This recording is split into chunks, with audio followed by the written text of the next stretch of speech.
있는데 오늘 에스라 10장 16절부터 44절의 내용을 보면요. 에스라가 종족을 따라 지명한 족장들이 이방 여인을 아내로 맞이한 자를 전부 조사를 하게 됩니다. 이방 여인을 아내로 맞이한 제사장들은 아내를 내보내기로 맹세를 하고요. 자신들의 죄로 인해 수양 한 마리씩 속건제로 드리게 됩니다. 이어서 종족별로 이방 여인을 아내로 맞이한 자들의 명단이 기록되어 있고요. 이것이 마지막으로 에스라가 마무리가 됩니다. 그래서 에스라가 이렇게 마무리되는 걸 보면서 원래는 이게 에스라서 그 하나만 이렇게 있는 것이 아니라 느헤미야랑 같이 포함되어 있는 한 권으로 봅니다. 그래서 연속성이 있게 되는 거죠. 오늘 이 본문을 통해서 우리가 좀 살펴볼 게 있어요. 그게 바로 뭐냐면 교회 직분자들, 특별히 임원들에 대한 부분들을 살펴볼 수가 있습니다. 오늘 본문은요, 이방인과 통혼자의 실태 파악을 기록한 내용입니다. 그런데 포로 귀환한 자들 중에 이방 여인을 아내로 취한 자를 보면 오늘 기록되어 있는 명단을 보면 한 110명 정도가 됩니다. 근데 18절부터 18절부터 쭉 명단이 기록되어 있는데 24절까지 보면 이스라엘 종교 지도자들인 제사장들과 레위인 명단이 기록이 되어 있어요. 이들이 27명 정도 됩니다. 그러니까 이방 여인을 아내로 포로에서 귀환해서 정착했던 사람들 중에 이방 여인을 아내로 취했던 인원이 한 5분의 1 정도가 되는 겁니다. 그러니까 제사장과 레위인들이 우리가 계산을 해보면 당연히 12지파잖아요. 그런데 이 제사장과 레위 사람들만이 5분의 1이 됐다는 수치는 평균적으로 보면 되게 많은 수치인 거죠. 보통 10분의 1 정도, 11분의 1 정도 돼야 정상이거든요. 그런데 이 제사장과 레위 사람들이 유독 많았다는 것을 이야기해 주고 있어요. 이것 때문에 에스라가 기가 막히고 상심했던 이유가 여기에 있는 거죠. 위에 있었던 종교 지도자들이 더 잘못된 일을 하게 되는 거죠. 이방 여인을 아내로 삼았으니까 말이 되지 않았던 것을 얘기하고 있는 겁니다. 여기서 우리가 알 수 있는 것이 있어요. 지도자의 타락은 곧 공동체 전체의 타락이라는 것을 알 수가 있습니다. 이거 좀 되게 조심스럽습니다. 한국 교회를 잘 보면, 한국 사회를 잘 보면요, 지도자들이 잘못을 더 많이 합니다. 청문회 같은 데를 보면 일반 국민들은 별로 그렇게 중요하게 여기지 않고 그렇게 하지 않는 것들을 위에 사람들이 많이 해요. 특별히 병역 같은 경우, 아니면 세금 탈루, 아니면 뭐 거주지 같은 거 이전하는 거. 우리들은 집 하나 사기도 어려우니까 그런 거 잘 안 하죠. 위에 사람들은 그런 걸 되게 밥 먹듯이 해요. 그런 일들이 비일비재하게 일어나요. 이건 뭘 얘기해 주냐면 공동체가 그렇게 썩 건강하지 않다는 것을 반증해 주고 있는 겁니다. 이것은 사회 공동체뿐만이 아니죠. 교회 안에서도 마찬가지입니다. 교회 임원들의 타락이라고 얘기하니까 너무 세게 얘기하네요. 교회 임원들의 열심 없는, 그리고 말씀대로 살지 않는 것은 곧 공동체의 타락으로 이어지게 됩니다. 그러니까 우리가 이 부분을 늘 마음 가운데 새기셔야 됩니다.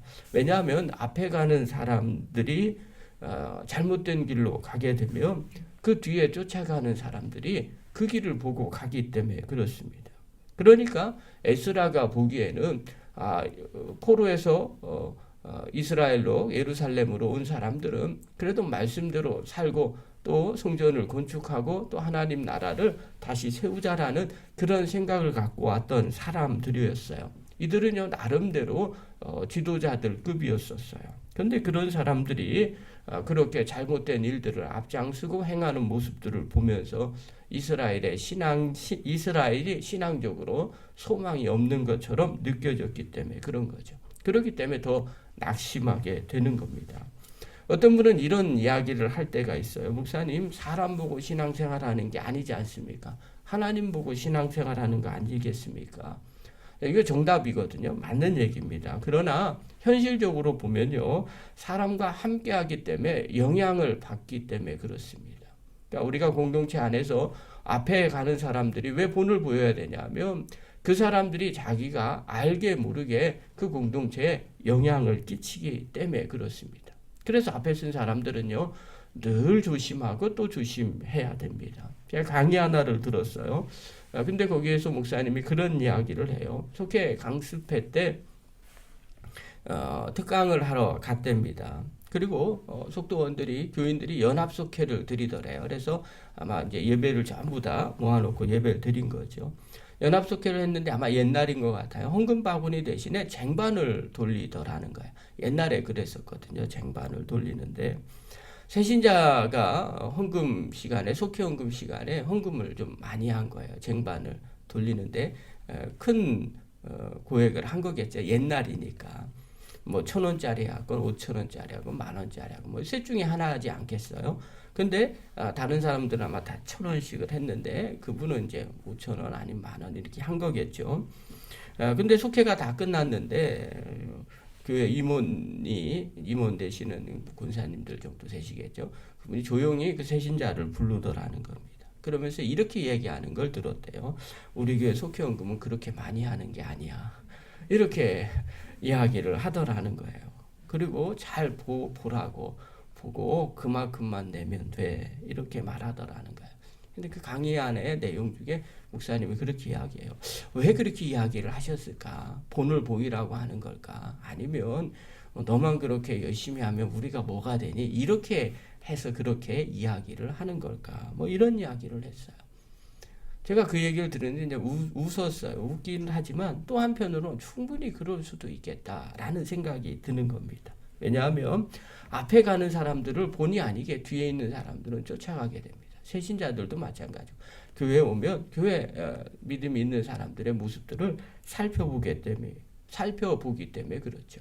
그래서 그 앞에 있는 사람들이 본을 보이면 당연히 그 본을 보이면서 쫓아가게 되죠. 물론 안 쫓아가는 사람들도 있습니다. 그러나 많은 사람들에 쫓아가게 되죠. 반대로요. 또 그 사람들이 잘못된 길을 가고 막아놓으면 그 다음 사람들도 당연히 그런 줄 알고 그것을 하지 않게 되죠. 결국은 신앙은 성장하지 않게 되는 거죠. 또 이렇게 이야기할 수 있어요. 믿음 좋은 사람들 또 직분자들이 솔선수범해야 된다고 하면 아니 교회 안에서 모든 성도들이 다 동등하지 않습니까? 이게 맞는 겁니다. 정답이죠. 당연히 동등합니다. 한 영혼이 천하보다 귀한 거고 다 귀한 영혼 아니겠어요? 그러나 중요한 건 동등은 한데 모든 성도들이 다 영향력이 똑같지는 않습니다. 우리가 늘 이 부분들을 생각을 해야 돼요. 같습니다. 그러나 영향력은 전혀 다릅니다. 악한 마귀가 교회 공동체를 무너뜨릴 때 1순위는 당연히 목회자입니다. 아니 똑같은 영혼인데 왜 하필 목회자를 그렇게 공격을 할까요? 이유는 다른 게 아니죠. 영향력이 그만큼 크기 때문에 그렇습니다. 영혼이라는 관점으로 보면 다 똑같지만 영향력이라는 관점으로 보면 전부 다릅니다. 목사가 제일 크고요.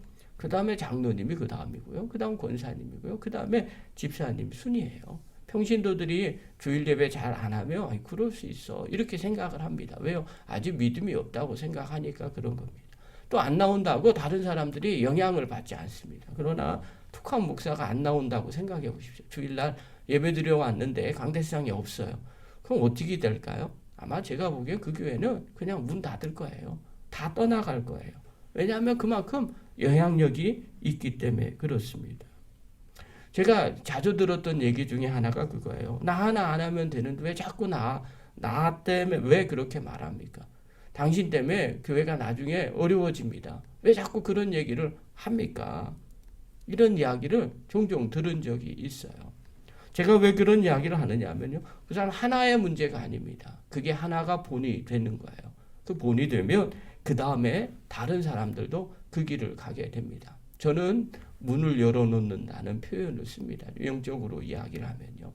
하나님께서 교회 안에서 어떤 일을 행하실 때 그리고 악한 마귀가 어떤 일을 행할 때 반드시 누군가가 처음 그 문을 돌파할 때가 있습니다. 그러면 좋은 긍정적으로 보면요. 하나님이 한 사람을 통해서 그걸 돌파하게 하셔서 다른 사람이 쫓아가게 합니다.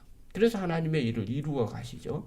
또 악한 마귀는요. 한 사람을 사용해서 그 틈을 비집어 놓습니다. 그래서 틈을 만들어 놓으면요. 그쪽으로 악한 마귀가 계속 사람들을 사용해서 무너지게 만들어 버립니다. 그래서 중요한 것은요, 내가 그 첫 번째 주님 안에서 내가 첫 번째 돌파하는 사람은 반드시 되셔야 됩니다.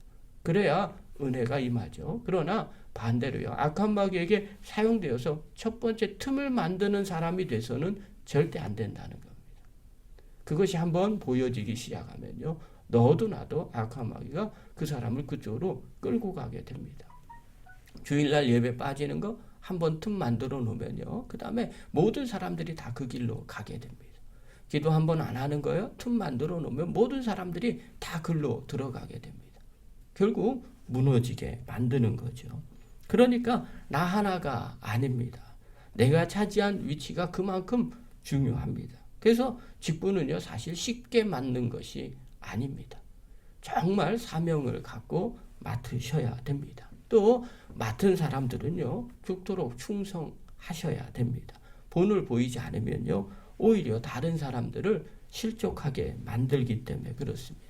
그래서 어떤 분이 이런 이야기를 해요. 교회 직분자는 성도의 나침판이다. 교회 직분자가 어떻게 하느냐에 따라서 성도들이 그 방향으로 쫓아가게 되더라는 거예요.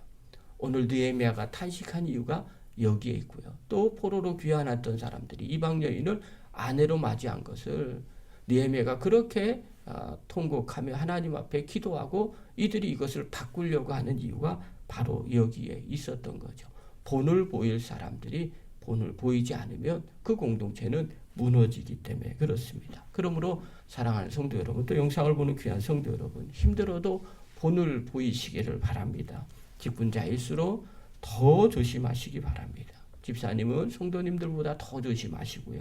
또 권사님은 집사님보다 더 조심하시고요. 또 장로님은 권사님들보다 더 조심하시기 바랍니다. 또 목회자는 다른 직분자들보다 더 조심할 때 흔들리지 않게 되고요. 또 공동체에 누가 되지 않는, 그리고 오히려 공동체에 선한 영향력을 끼치는 성도들이 되죠. 그 모습을 하나님이 기뻐하실 겁니다. 저와 여러분이 힘들어도 본을 보이는 귀한 임원들도 믿음의 귀한 지도자들 되기를 간절히 축원합니다. 기도하겠습니다.